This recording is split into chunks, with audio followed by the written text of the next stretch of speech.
Well, hello, Djamal. What do we have here on our screen here? Looks like a chart of something. What is this? Okay, so welcome everyone. What we see here is the pound dollar on the 1 hour chart. Mm-hmm. It's trading at 1.189. And yeah, today we can maybe have a look at some live charts and see how this market causality unfolds in front of our eyes. You see, like in our last podcast, Ian, we talked about the general background information, the mechanics and all that. So today, maybe in the session, since we also have some traders here, we could take a specific look at some markets, some time frames, do some analysis, maybe get a trade, let's see. And yeah, people feel free to ask questions and I will try my best to answer those. Okay, great. So we're looking at this chart. This chart is roughly, it appears to be 2 weeks, a 2-week chart. Is that it's an hour chart. So down here, we're talking about the 27th of October. Okay. And here we have the 8th of November. So yeah, maybe I walk you guys through it and I give a bit of orientation if you don't mind. Is that good? Yeah, fantastic. Okay, so now finally you see a lot of things in front of your eyes, which we discussed before. So first of all, look at this move. I mean, that tells you everything you need to know in one go. You see these red bars down here, yeah? Those ones. These are the dumb money sellers, the shorties as we call them. So these are dumb money positions which sold pound dollar, not bought, sold, okay? So what you can see in one go is these groups of participants in the market went short, and look what happens. Kaboom. Now we know that they went short because those bars, those red bars below, represent new short positions. Is that correct? That's correct. So yeah, so what you see in those 4 histograms here, let me explain it maybe one by one. So the red bars, they are actual dumb money short positions, and the green bars are actual dumb money long positions. Yeah. Now, how do you know that they're dumb money as opposed to where could we see any smart money action? Is that possible? Well, so basically in a nutshell, our technology, it has loads of data feeds. So those data feeds get pushed into several servers. And what happens then, and that's quite complicated, is a very elaborate filtering process. So in order to have this information, that was a multi-year process. That's also why we can show this. Nobody has managed to replicate anything close to it. So because it's very tricky, to be honest, like to be able to filter all this data in a way which gives you the information you need is very, very complex. It took us several years. But yeah, I mean, you literally see like the dumb money positions here. The first histogram shows you all the current positions. So the ones which are still in the market as we speak. Yes. The second histogram shows you also the current one plus the historical ones. So you can see which dumb money positions already kicked out of the market. You see? So that's why, for example, here, you see we had those longies here in November with green bars, with longies in the market. The algos pushed cable down against them, did a stop hunt against them, and put them all into drawdown and kicked them out of the market. So then they left, so they're not there anymore. You can see that they don't appear in the upper histogram, so they're already out of the market. And guess what happened right after they were kicked out? A complete reversal up. You see? And this, just to be clear, the second histogram represents previously initiated and put on positions in from some time ago. Is that accurate? Yes. So you literally see in those indicators, like at which point in time, how many dumb money positions were in the market, and you see also which dumb money positions are still in the market as we speak. And on the y-axis, Ian, here you see also where, at which price levels they are placed, you see? So you can see at which point these dumb money positions were in the market, at which price levels, and which of them are still in the market. Got it. And the next 2 histograms, they show you the same information, just with a slightly different data feed, but it's basically the same information. So first histogram shows you current dumb money. Second histogram shows you current dumb money plus the ones which were in the market but are not in the market anymore now. Okay, got it. So quick question, in November, it looks like November 3rd at the very bottom of the market there, of the Yeah, trading. It looks like the green bars in the second histogram basically whittled down to virtually nothing. Is that an indication that the previous long positions basically got out of the market, that they flushed out their positions? Is that correct? that's exactly right. Yeah, that's Okay, oh, exactly got right. it. And we can also see like there are some sticky money positions, as I call them. So for example, look here, you see there are a bit of red bars left. You see those ones here, Mm-hmm. but look, they are in a massive drawdown. The market was pushed up. So these ones are not out of the market yet, but they're in a massive drawdown because they sold right at the bottom. Mm-hmm. You see? Got it. So so in a nutshell, to summarize, these histograms here, they show you where the dumb money sellers and where the dumb money buyers entered the market, and when they exited the market. If they did it, if they stayed in the market, we can still see them. Like, look, those shorties are still in the market. Obviously, these guys are in a massive drawdown because they sold right here, so the price was pushed up against them. And those longies here, they're also still in the market. And look at that. When they did the stop hunt here and those longies tried to trade a breakout up, what happens? Boom. You see the algo immediately push down the market again. Because keep in mind also that those sellers here, they are far away. Look, they're around the 1.14 level. So by allowing the price to go down again, they don't let the shorties in profit. They're in drawdown anyways. They may reduce their drawdown slightly, but it's more important for them right now to make sure that those longies are taken care of. I see. So in the bar where we see where those shorties initiate their position, looks like on November 10th, those big short positions that they take on. For you, is that a trigger when you see that? How often do you go long at that point? What triggers your long buy? Yeah, I mean, like, this is definitely tradable. In this particular example, as I remember, it was just before the news announcement, and I wasn't in front of my screens neither, so I missed the long trade here. But, yes, normally, definitely, if you see that suddenly, for whatever reason, the dumb money is really accumulating on one side, often this can in itself be a trade setup. So you can see that, I'm sure that some of our people, when they saw those long traders and the breakout, they knew it will be a head fake. So they shorted cable down, you see, like back towards the range. So these are definitely setups. Now, the easiest situation where you can trade that, and maybe I think I can switch my screen as well. Now, let me try that for a second. Switch it to euro dollar, which is on another screen, because there it's a bit easier to see. How does that work?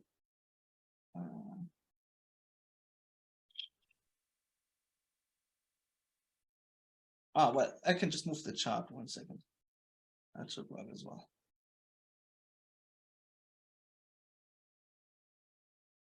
Yeah.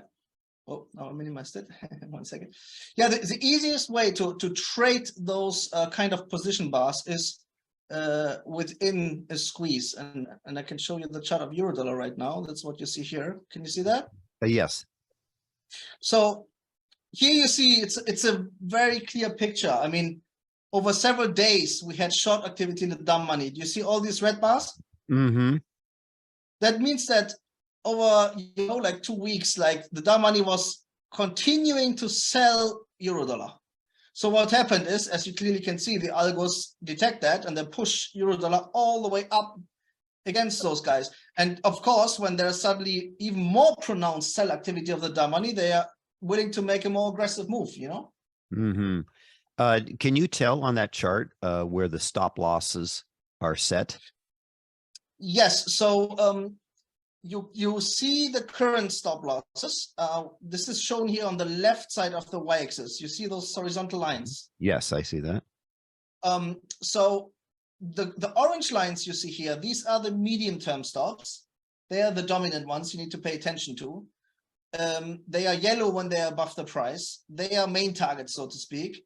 The blue lines here, they're just short-term stops. So they will most of the time just take them on the way to something else normally, yeah?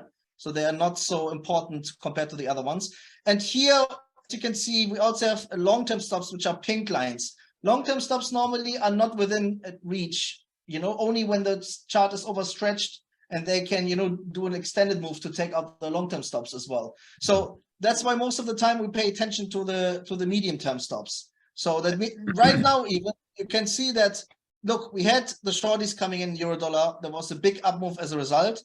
What happened then after the stops have been taken out of those people? And I mean, as you see right now, there's still shorties in the market. So they're not all kicked out yet, which is why we're not just trading a short reversal. But you can also see that, look, we start to have some longies coming into the market, the green bars. Mm-hmm. So what will happen eventually is at some point, we're going to get a proper Damani switch from shorties to longies. And it could be that euro dollar, still clears a high once more, to take out anyone who tried to stay short in the market. Once enough shorties are kicked out of the market and more longies come in trying to trade breakout to the upside, and expensively, by the way, then they will do a down move back towards, the lower stops, you see? I see. So just to be clear, the light blue line, the cayenne line, those are stop loss orders that maybe people who are short had put in to like a buy stop to buy in once it triggers that. Is that correct?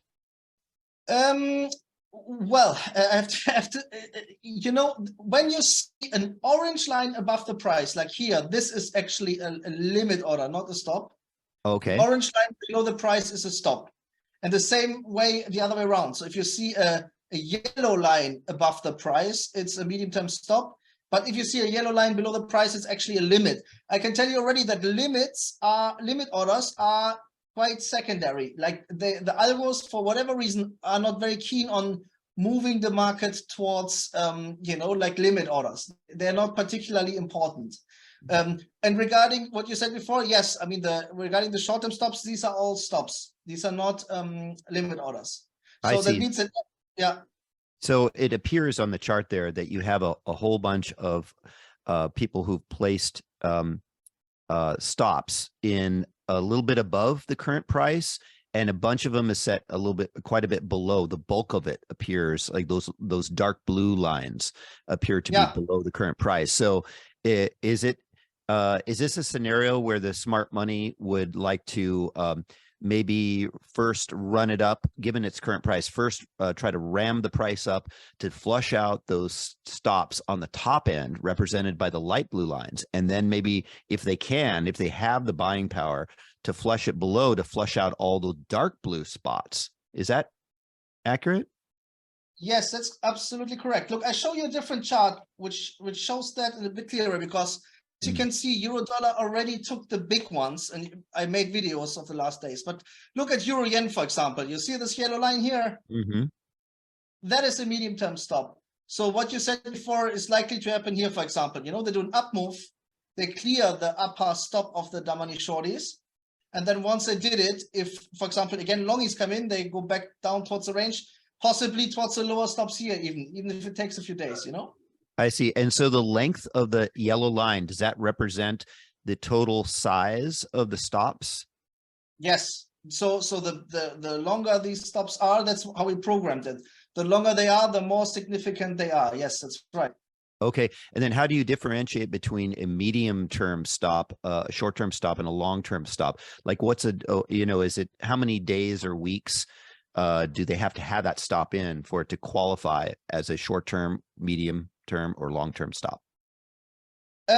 Yes, like generally speaking, these are different data feeds. Look, I show you a day chart of euro dollar, and you can see it very well. And you see, this is a day chart of euro dollar here, yeah? Mm-hmm. You see the pink lines, these are long-term stops. Okay. These ones.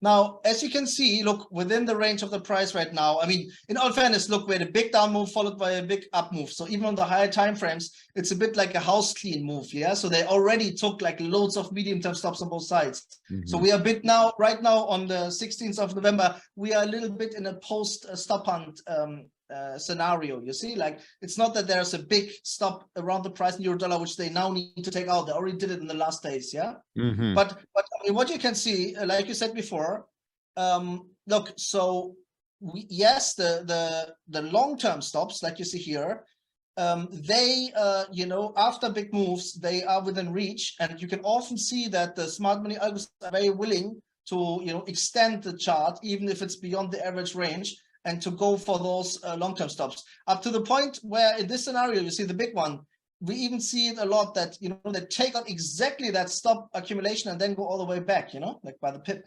I see. Now, does a smart money care whether it's a long-term stop, medium-term stop, or short-term stop, or is that your designation? Did you kind of create that within your program?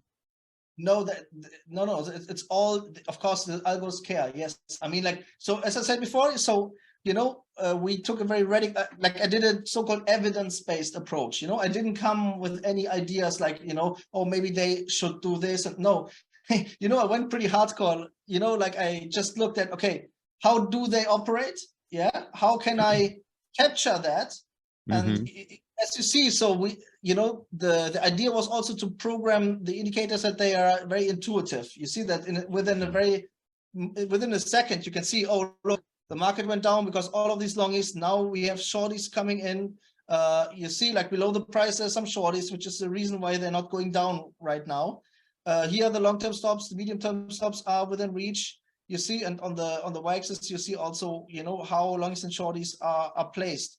So in a nutshell, like once these tools were finished, then I went into a very long process to derive all these principles, like how does it actually work? Because it's quite interesting. Many of those moves they do, they are not often intuitive.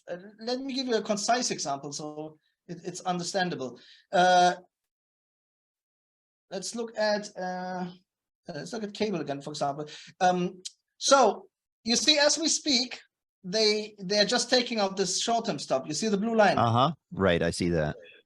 So as we speak, they are taking out this one because it's within reach. They don't need to move much, and just by moving the price a little bit within the range, they can, take care of those stop orders. Now, you can see here are the medium-term stops around the 1.17 level. You see, like those two medium-term stops. Okay, so again, if you don't mind me interrupting, the medium-term stops, those are stops placed typically within what time frame? How long ago are we talking about when you say medium-term? Yeah, on the hour chart, you can see them pretty well. You see, remember that the market is fractal, which means when you go to a day chart or a 4-hour chart, this information is the same like when you go on a 30-minute chart, you see? Like that's, by the way, why the markets are fractal. Like that's also why when you zoom out or zoom in and you go to different time frames, the nature of the price action is similar. And the reason for that is that, it's all about that. It's about, okay, where are the big stop targets? Where are the big dark money positions? What is the dark money doing next? That's the reason for it. Like, maybe I do a footnote here because that's also what I worked on in my academic work. Maybe you came across Benoit Mandelbrot, Mandelbrot, yeah. And so what he did is, and I have a lot of love for him. You see, like, you have to understand, they were not aware of that kind of manipulation. But what he did is he just looked at the naked price chart and he tried to create models which are able to at least simulate the nature of the price action we see in reality. So he put together the so-called multi-fractal model.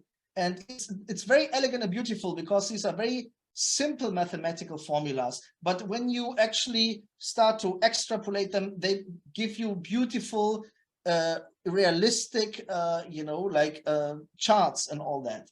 So what he did is, unfortunately, he was not aware of the mechanics of the market itself. But I mean, he didn't care. He wasn't a trader. He was an academic. But he found a much, much better way to simulate any price action. And unfortunately, up to his death, his work was never incorporated in mainstream finance. Like mainstream finance uses very, very simplified models and methods, such as a capital asset pricing model and linear models, which are a bit ridiculous. But he was able already in the 80s, to use his models, and by using fractal generators and all that, he was able to not to forecast but to reproduce realistic price charts, which is amazing. If you ask me, he should have gotten a Nobel Price for that, but I think he got a Wolf Prize in mathematics or something like that, But to make a long story short, so he described very well in mathematical terms and also with like verbal language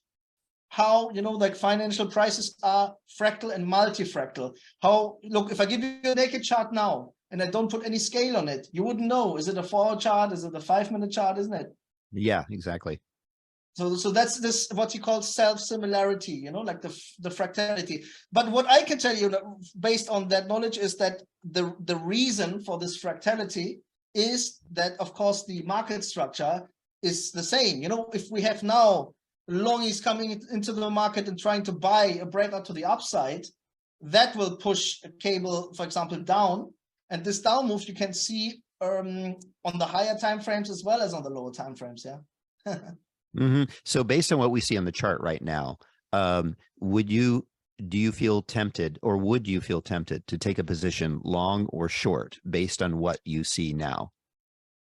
Yeah, so this morning I made a video and I said, we have a bit of a dumb money switch going on. If in the next 2 hours, we have some longies coming in, I will be tempted to sell. And yes, the short skull, which is this white line you see here, this is not the indicator, it's just a white line I drew into the chart.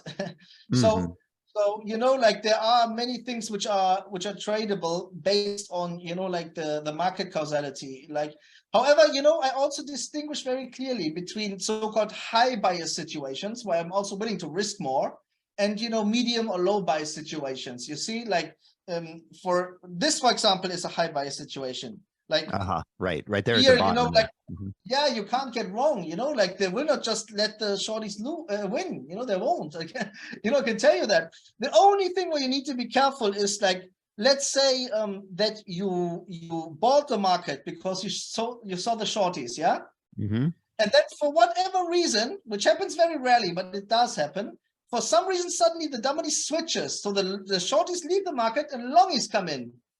If that happened and you were too late, you need to throw away the trade. You can't insist on the move. That's what I call like being caught in a dumb money switch. Like that's one of the few situations where you have to like cut the trade and say, okay, look, the market structure changed. But guess what? Often you can even switch your position. But I would estimate, like, out of 10 moves, like 1 or 2 times you're gonna have also a dumb money switch where, for whatever reason, the dumb money goes all the way on the other side. I see. How often do you see that scenario right there, where you have all these new shorts enter the market right there, and then the price spikes up really high? How frequent do you see that occurring in the FX markets? I would say, like, across all the major pairs. Let's say you take, like euro dollar, pound dollar, euro pound, euro yen, pound yen, Aussie dollar, Kiwi, dollar cut. If you take those main, and also pound, euro yen, if you take those main pairs, let's say, I would say that on average, you get if you want to manually trade those kind of setups, you get maybe around 5 medium buyer setups per week, and maybe 1 or 2 high confidence setups per week on average when you take a big sample.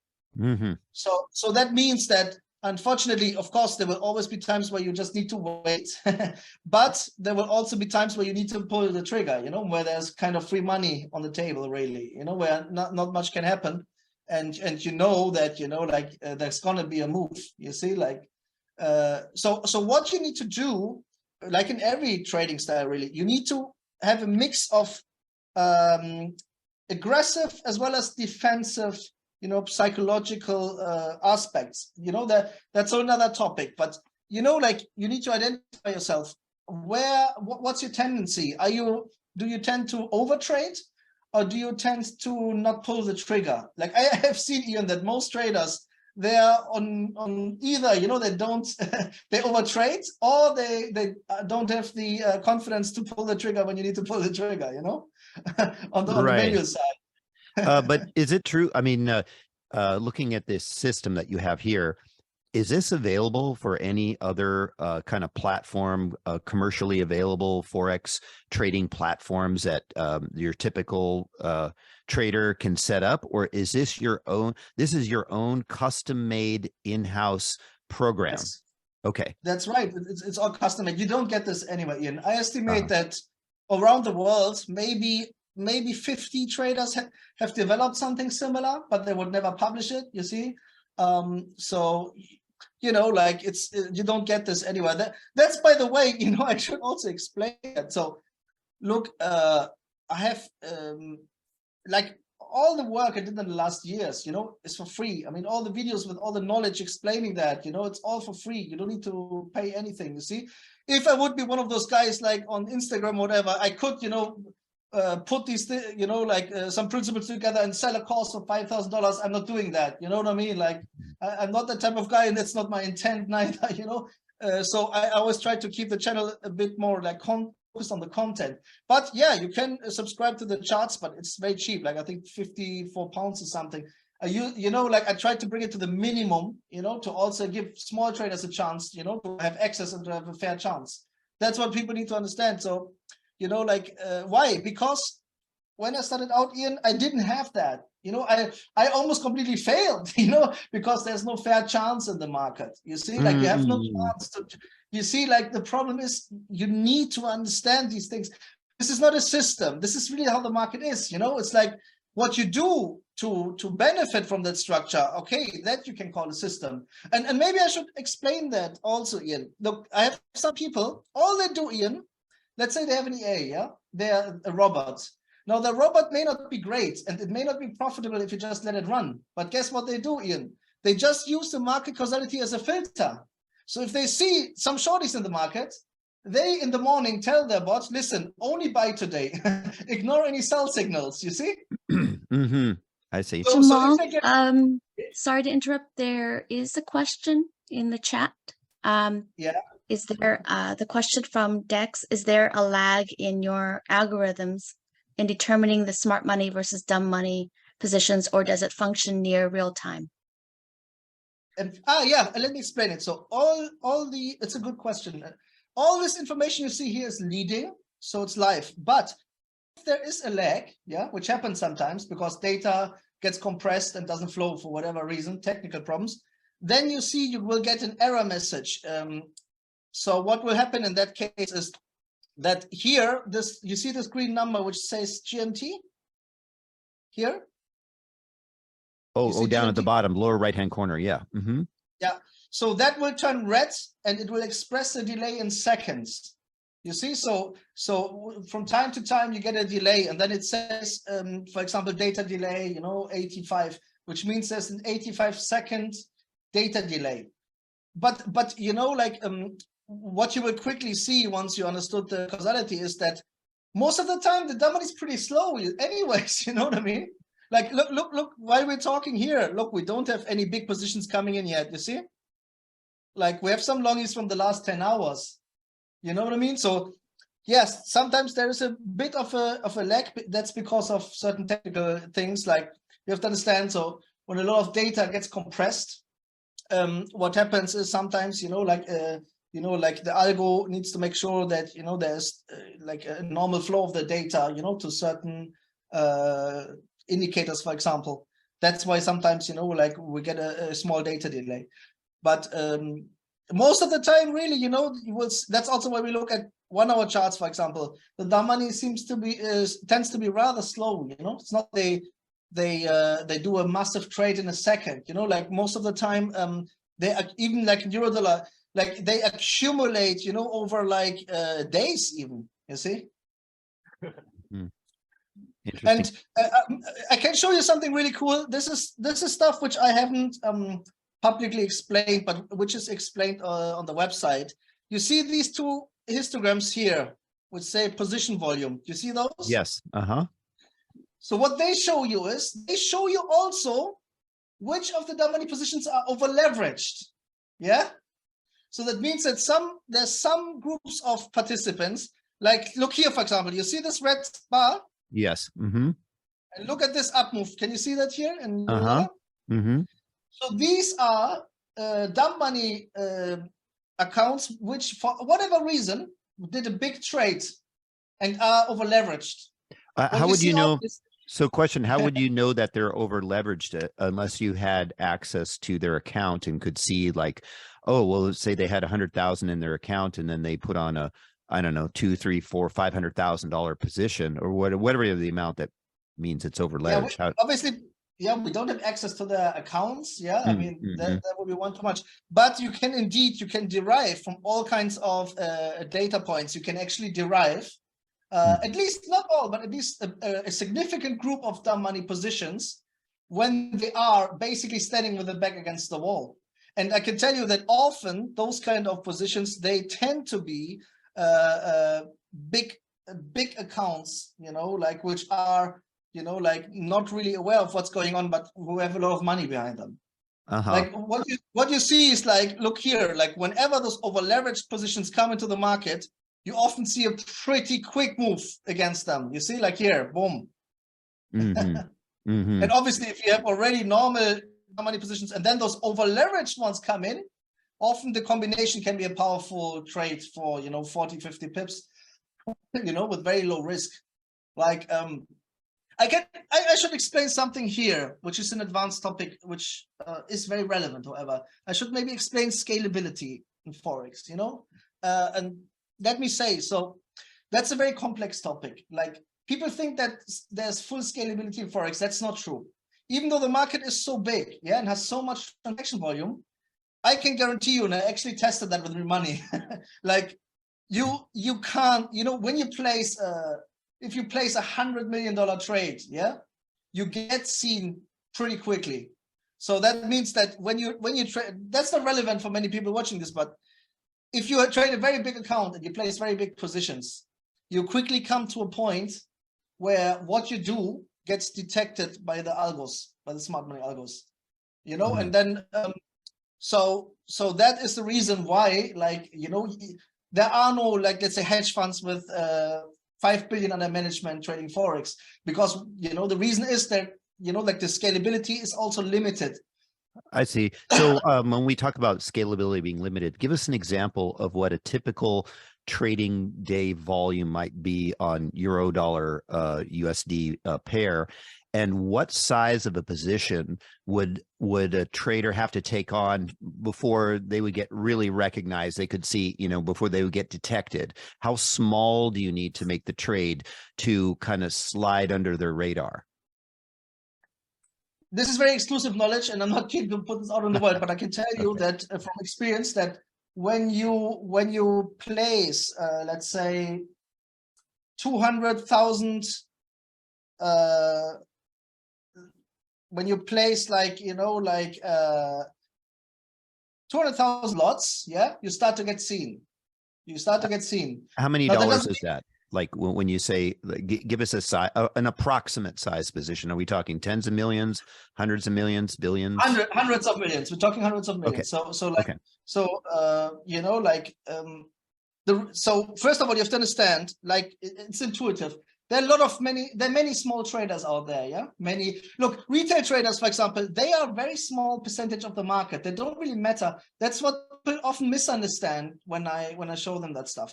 You have to understand. So that's very important. I actually didn't elaborate on this in the podcast. So on the dumb money side, Ian, the biggest group is corporates. It's not retail traders, So that's something I should maybe really explain in depth here now, because that's quite important. You have to understand, look, let's say Siemens, a big corporate. Siemens sells washing machines in the US. They get income in dollars. They want to change this into euros, So they will have all kinds of forex exposure. So what they do is, these big corporates, they hedge in order to make sure that their net profit doesn't change because, euro dollar or euro pound, whatever, went up or down a few thousand pips, whatever. They don't want to depend on this risk. So they're more than willing to place hedges in the market to make sure that whatever the forex markets do, their bottom line is not much affected. Now, I can guarantee you, Ian, if those corporates would make a study, and they would make a 10-year analysis, whether their hedging activities were profitable or not, I can guarantee you that over a 10-year period, all of them lost hedging. Oh, wow. But they don't care, Ian. You see, like, they don't care about that. Like, that's what people don't understand. And that's also why I try to explain. There's not always a conflict of interest. Like, look, all the corporates care about, like Siemens or BASF or whatever, the big companies, they, want to make sure that they are not too much affected by forex prices. Yeah, because that would be a real business risk. Yeah, if you suddenly have to pay double for your inputs, your metal and so on, just because of some forex market, you would be quickly out of business. That's why those corporates have whole departments of traders. These traders, they're not speculating. Yeah, all they do, and it's a bit more complex. They also use derivatives and all that. Yeah, they use options, they use futures, they do all kinds of things. I have a friend who does it. Basically, for example, they get, they tell them literally, it's a bit like execution trading. They tell them, look, today the amount is this, hedge. Today the amount is that, hedge. and they may also have, like, some exposure. And maybe, I'm sure there are also sometimes situations where they have some exposure on purpose, where they say, look, you know what, we rather are a bit more in dollars now rather than, in pounds. Fine, yeah. But what I'm saying is, like, on a large scale, when you zoom out, you will see that, those kind of corporates, they do a lot of, trades which end up, getting put into a drawdown. You see?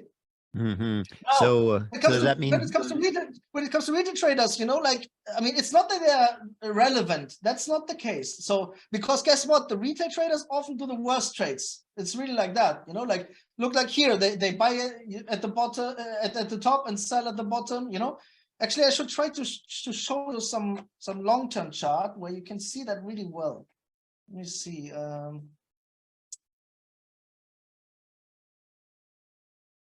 Yeah, just looking for a market which was a bit more consolidating, so you can see that better. In a second.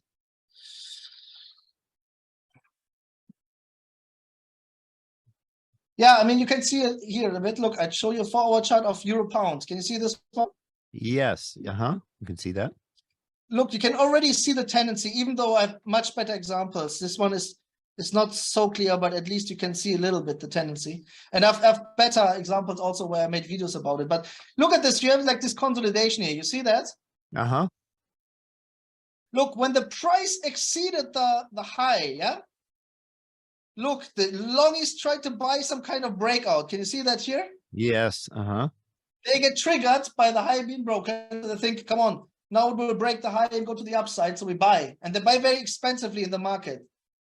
And what happens, there were so many that the price gets reversed all the way down. Can you see that? Mm-hmm. Now, obviously, because the dumb money and often retail traders, they see the chart and that's what they focus on. So what happens here, look, once the price approached the high, but didn't even kiss it, but just approached it, like here in November, look, you again see buyers get triggered. And that's something also I didn't elaborate on in the podcast, and I find it super fascinating. The algos, they manage at the same time, simultaneously, they manage to make sure that all these dumb money groups lose, but they also manage to get the dumb money lured into the prices they want them to buy at or sell at. You see? And that seems counterintuitive, but it's not counterintuitive at all. Like, you can actually see that. Think about it. By doing an up move, they take out stops. So let's say they take out stops of the shorties. Obviously, because that influences the chart, many longies get triggered to say, you know what, I think the price is going to break out of the consolidation or resistance. It's going to go to the upside. So they buy, and that leads to a head fake. You see what I mean? So by killing the previous traders, they automatically often lure in the new dumb money traders, to do what they want.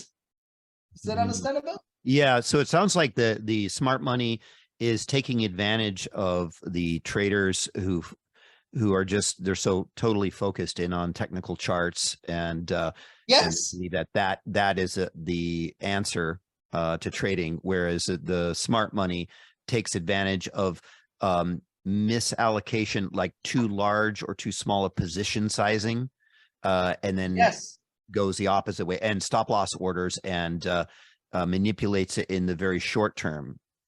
right? That's right. Look for a second. Sorry to interrupt you, Ian. Look here. You see, we see a live medium-term stop run. You see that? This is Australian dollar on an hour chart. He takes the lower medium-term stop as we speak. You see that? Yeah. That long yellow bar there. You're saying it's okay. The orange one right here at the price. Oh, so the orange one. Okay. Yeah. The orange one. So what's the difference? Sorry, between the orange bar and the much larger yellow bar just below it? Yeah. So I wanted a way to see quickly what are the important target levels. Look, the yellow one here is the medium-term stop of the shorties because it's above the price. Yeah. Got it. This one, which gets taken out as we speak, is the medium-term stop of the dumb money longies to try to buy. This yellow one is a limit. So you will see that it could be that here they will take this stop, and because the limit is on the way, they just take the limit as well. You see, but it's not a dominant factor. What they're interested in is eventually to take, for example, the next medium-term stop. You see? I see. But look, there's shorties in the way. You see, we have shorties selling right now, and the shorties are below the price. So the only reason why they're not going straight down to take the lower stop is those short positions. And that's what many people don't understand.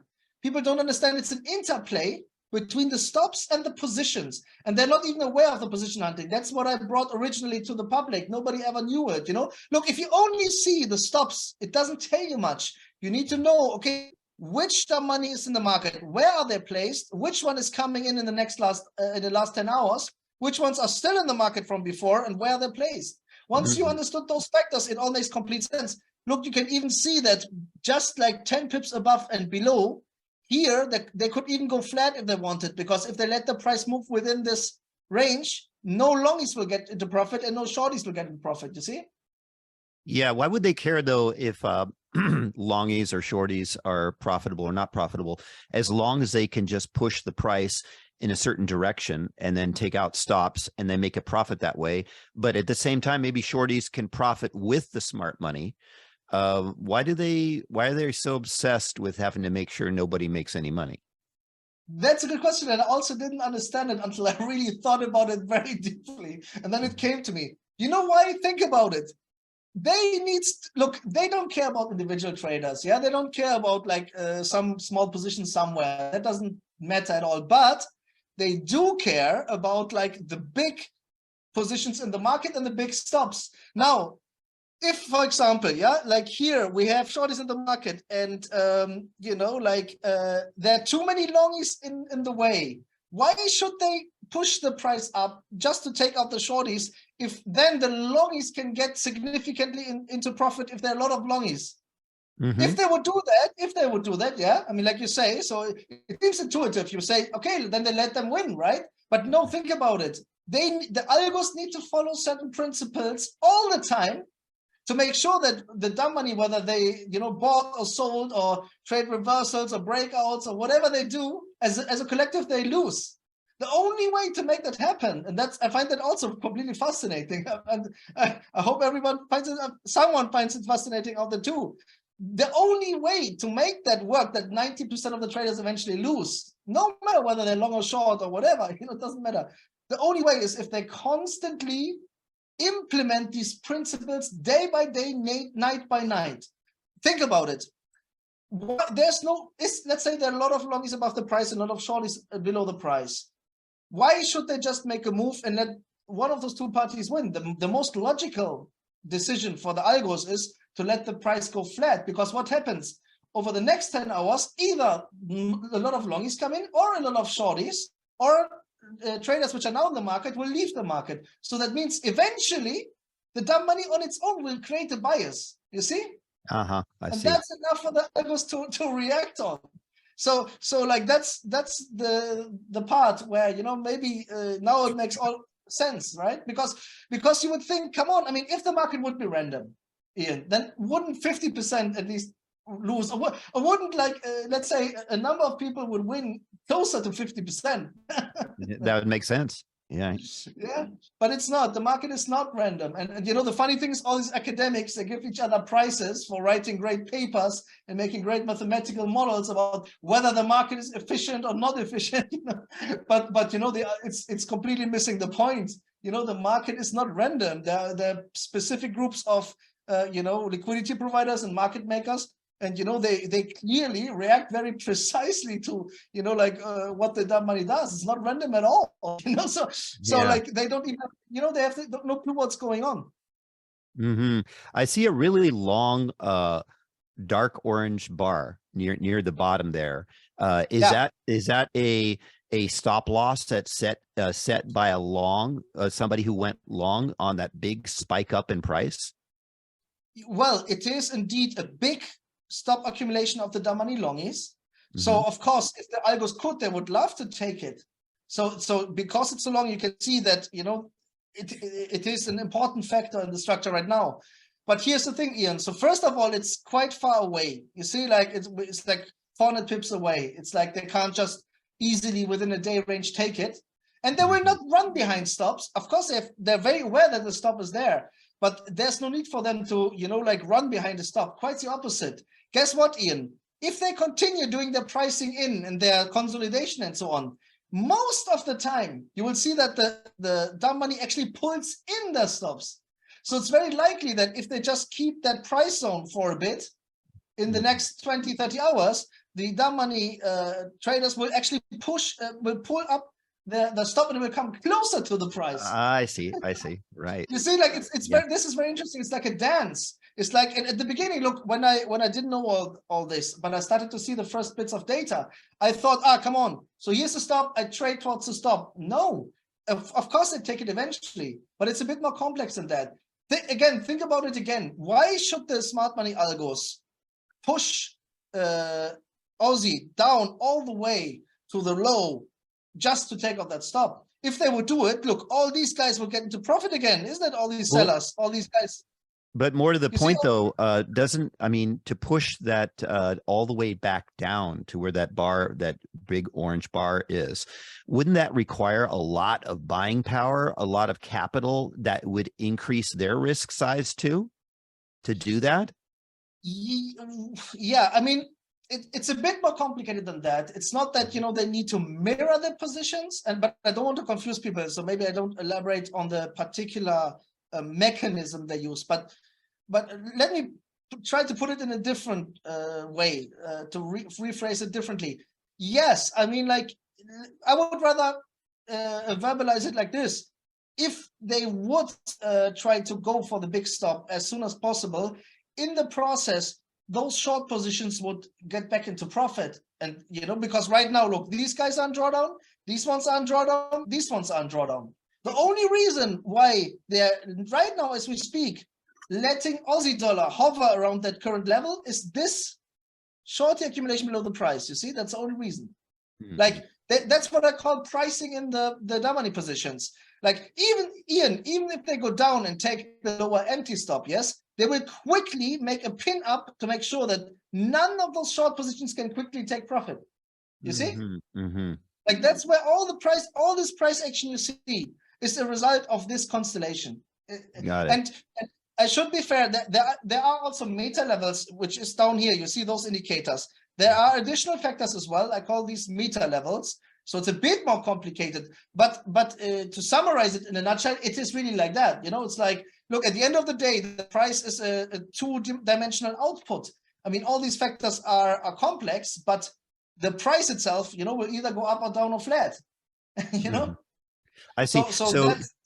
So does your system, like if you kept the screen up and over time, would you be able to see the dumb money as they raise their stops? Would you be able to see that long orange bar at the bottom get shorter and shorter over time yes, as they raise their stop levels? So would your system be able to track that? So like if you say you came back 6 hours a day later and you notice, hey, that orange bar has gotten smaller and now I see another orange bar much higher, closer to the current price. Does your system keep track of that? Absolutely. And it's look, it's quite predictable that this is what will happen in this case here. What's likely is that within the next 2 days, this week, that exactly like you said, it will get shorter and then you suddenly see some empties above here. So that means that some of those longies have pulled up their stops, like you said, and therefore this one becomes shorter and you see the other stops above. That's right.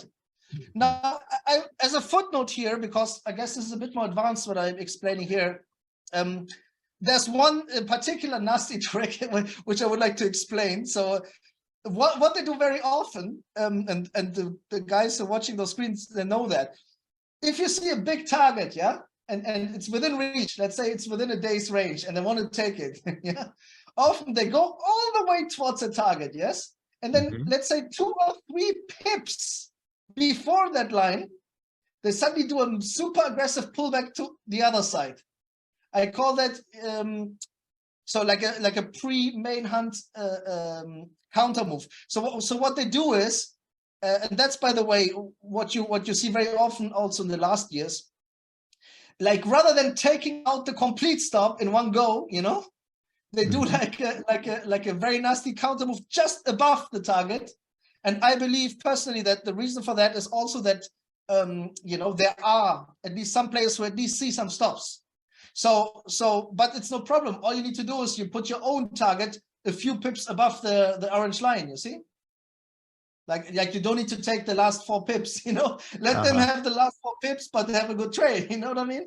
Like we are not, remember, we are not at par with those guys, but with that technology, we can play with them. But we have to be very conscious about, okay, now it's very clear that what will happen, so we go do a trade. Now it's not clear, we let them do their thing, and we don't try to collect a pip, you see? I see. And so when you make trades, how often do you let your algos make the trades for you, because the market's moving so fast? That is it difficult? Is it difficult to really track this in real time? And that even if you wanted to manually trade, do you find it very difficult to do so? Well, that's a great question. I would say it can be demanding. I mean, yeah, look, that's a great question. Let me talk a bit about it, Ian, because so look, I have been a manual trader for many years, and then recently I got more and more automated. Yeah, manual trading, Ian. The truth, even with all the technology and you know, with all kinds of setups, it is a demanding activity. Like if whenever somebody tries to claim it's all easy and you just click a button, not at all. A monkey can click a button, of course, but if you want to do it in the right manner, it is. I mean, you're playing a 3-dimensional chess game, and when you want to do that, I mean, especially in forex, Ian, for years after night sessions, you know, I've traded through the night, you know, and had a burnout after burnout after burnout. The only way to make it work is if you're very disciplined. You need to have, you know, you need to go to the gym. You need to have your healthy food. You need to have, you know, like downtime. You need to, you know, if you don't do it, you just burn out and you're gone. So, and I'm really talking from experience. Like, so to answer your question, look, manual trading is always a demanding activity. Now, with those setups, it's not difficult to predict price moves. That's a reality. But still, first of all, you need to have a proper risk management plan. That's necessary because we can't move prices. Yeah. If you did a mistake in your analysis and or whatever, the price goes wrong, you need to have a policy, you know, where you know, okay, I exit here and that's the amount I want to lose. You know, I mean, that's a whole big discussion on its own, but there's so much content out there, you know, and I don't need to repeat that. But yeah, you need to, you know, have your discipline in place, of course, your risk management. And what I said before also, what's super interesting is that when you look at manual traders, you often find a bias in one way or the other. Like in my case, Ian, look, I'm an entrepreneurial person. So I was over trading at the beginning, you know, like because I want to do stuff. I didn't like to wait. But the truth is, Ian, that even when you do scalping and short-term trading, every trading style requires you to wait. And we're talking about a few hours. And I think, you know, this one order book scalper also was on your podcast once. John, you remember him, like the order book scalper Yes. a long time ago. Yeah, like, look, he may just trade for 2 ticks and he just looks maybe at the price ladder in his futures markets, but even he has to wait hours in between. And you know, that's by the way also why I started all this internet stuff, because I realized that when I sit there and wait, I don't feel productive. I rather have another project I work on, you know, knowing that, you know, this is now no bias, there's nothing for me to trade, makes no sense to, you know, risk my hard-earned capital to, you know, come up with a trade which is not very, very high confidence. So, you know, I needed to find something which makes sure that I don't overtrade, you know, and I just take the trades which have a very high win-loss ratio. So, you know, that's very, very important. And even like you say, like even if you see the charts, I mean, of course, the better you prepare yourself and the better you understand it, and it's in your blood. If you know, if you observe this for a few weeks, you have a feeling for, okay, longies are doing this now, shorties are doing this now, stops are coming this way, blah. Like it's not, it doesn't take long to get this into your blood. Like normally I say to people, look, a few weeks, you can just watch it or demo trade, and then after that, they get a good feeling for it, and then they have a good feeling also for when they need to wait and when they can trade. Right. Which is, as you know, one of the biggest. So we're running out of time here, but it's been great having you on the show. One last question, and if you could answer it briefly, the system that you have here with all the stop losses indicated and smart money bars and all your custom design system, is there any way that traders can get access to that for a subscription? I mean, because it's like you said, it's not, I've never seen this available in any platform I've ever dealt with. Can people subscribe to get access to your system? Of course, on the website, they can subscribe, and it's, I think, £54 or something per month, and they see the auto screenshots on the website, like they have access. So they see all the time frames, all the markets. They even see other markets as well, like Bitcoin and this stuff. And people are trading off that, you see? So that's what they can do. It's already in place, so people are using that. And, great. Yeah. There's one more question from the chat. If we can answer that quickly. What are your thoughts on reverse engineering the smart money algorithms by monitoring their behavior patterns and then using that knowledge to automate your positions? Yeah, so I mean, look, I used to have an additional indicator which was showing you directly smart money activity, yeah, and that was a complicated one. It looked very simple. It was like literally a step, like one single line every few hours, and I was able to see directly also their trades. But what happens is, first of all, it's not really additional information, believe it or not. Like all they do is they just react. They just move the price depending on what you see here. That's all they do. There's no need to, directly also see, for example, oh, now in this order book, I see a certain activity and that shows me that, smart money is doing something. So it was not really added value, So there were some other indicators as well over the years which we looked at. And we tried in the end to just minimize, all the information to the most relevant parts, you see. And maybe as a last comment, sorry, because I cut you off before, Ian, you said no worries. about the technical analysis. Look, in a nutshell, that's the reason why technical analysis and fundamental analysis doesn't work in Forex. And that's, by the way, why on the day chart, you see that we have those simple moving averages on here. Can you see that? Yeah, oh yeah. Mm-hmm. So people, they trade those moving averages, crosses and whatnot. But as you can see here, the only reason why I have them on the day chart is because the dumb money tends to place stops above the moving average. And now look at euro dollar here. Look, boom, boom. Oh wow, boom, great. Boom. You see? Yeah. So we're actually out of time. But how can our viewers get in contact with you? Yeah. So look, you can, if you like that stuff and you want to learn it and use it, you can go to this website. Yeah, it's called sme-fx.com, and you can start observing that live, learning it. Also on the YouTube channel for free, there's all the knowledge. Like most of the stuff, only the meta levels I didn't explain on the YouTube channel, but all of that is for free in public. So you can. The best way to start is to just at least watch some of the educational videos and some of the live trades and understand how that all unfolds before you subscribe to any live chats.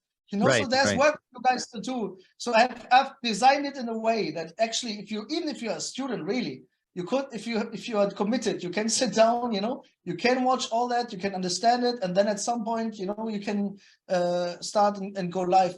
And I mean, this email, I'm eventually messages reach me. I have somebody helping me. It's support@sme-fx.com, I think.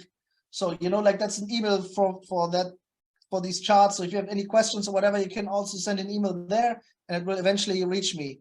And also the YouTube channel. Here's the thing. These days I'm not doing so much on YouTube. I try to still do live videos at least. But as the last story, so when I published my live trades for like 2 years or so, one day, you know, somebody wrote me a message. He was like, Djamal, I just copied your trades. I made 100,000, you know, thank you so much. And I said, okay, look, great. Why don't you put like 10% into some charity of your choice? You know? And he was like, oh, thank you, I'm good. And, you know, and now, so nowadays, because like now I'm getting to get a bit popular. The second reason is I don't know whether big accounts are also watching. So that's the reason why I'm not doing so many live trades anymore like I used to. But I still do now and then like update videos where I at least give a quick take on what's going on in any market, at least, you know, every few days. Not so much as I used to, but yeah. Fantastic, Djamal. Thank you very much for coming on the show.